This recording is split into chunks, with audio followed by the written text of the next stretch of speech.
മരണത്തിന് വിട്ടുകൊടുക്കരുത്. എന്നെ രക്ഷിക്കണം. എന്നെ രക്ഷിക്കണം. ഇല്ലെങ്കിൽ എന്നെ മരണത്തിലേക്ക് എന്നെ അയക്കണം.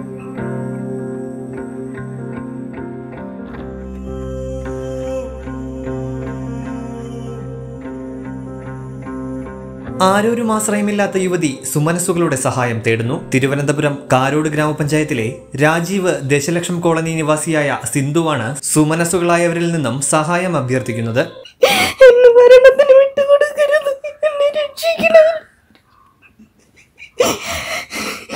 എനിക്ക് ജീവിക്കണം. എന്നെ 6 വർഷം കൊണ്ട് ഞാൻ കിടപ്പാണ്. എന്നെ ആശുപത്രിയിൽ നിന്ന് തിരിച്ചു വിട്ടതാണ്. പൈസ ഇല്ലാത്തതുകൊണ്ട് നിങ്ങൾ രക്ഷിക്കണം. അതെന്നെ ഇന്ന് തന്നെ രക്ഷിക്കണം. ഇല്ലെങ്കിൽ എന്നെ മരണത്തിലേക്ക് എന്നെ അയക്കണം.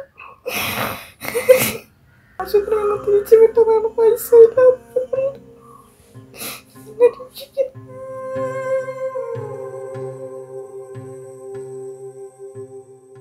വർഷങ്ങളായി കിടപ്പുരോഗിയായ സിന്ധുവിന് നേരത്തെ തന്നെ ഭർത്താവിനെയും മകനെയും നഷ്ടപ്പെട്ടു. വിവാഹപ്രായമെത്തിയ മകളെ കെട്ടിച്ചയക്കാൻ പോലും നിവർത്തിയില്ലാതിരുന്ന സിന്ധുവിന് നന്മയുള്ള ഒരു കൂട്ടം ആൾക്കാർ ചേർന്ന് സമൂഹ വിവാഹം വഴിയാണ് മകളുടെ വിവാഹം നടത്തിക്കൊടുത്തത്. സാമ്പത്തികമായി വളരെയധികം ബുദ്ധിമുട്ട് അനുഭവിക്കുന്ന കുടുംബത്തിന് ഒരു നേരത്തെ അന്നം കണ്ടെത്താൻ പോലും വകയില്ലാത്ത അവസ്ഥയിലാണ്. അതിദരിദ്രരുടെ പട്ടികയിൽ ഉൾപ്പെട്ട ഇവർക്ക് പഞ്ചായത്തിലെ പാതയം പദ്ധതി വഴിയാണ് ആഹാരം നൽകി വരുന്നത്. സിന്ധുവിന് 6 ലക്ഷം രൂപയോളം ചിലവ് വരുന്ന ഒരു ശസ്ത്രക്രിയയാണ് ഡോക്ടർമാർ നിർദ്ദേശിച്ചിരിക്കുന്നത്. ഒരു നേരത്തെ അന്നത്തിന് പോലും വക കണ്ടെത്താൻ കഴിയാത്ത ഈ കുടുംബത്തിന് ഇത് ചിന്തിക്കാവുന്നതിലും അപ്പുറമാണ്. കനിവുള്ളവരുടെ സഹായത്തിനായി കാത്തിരിക്കുകയാണ് ഈ നിർധന കുടുംബം. വിസ്മയ ന്യൂസ്, പാറശാല.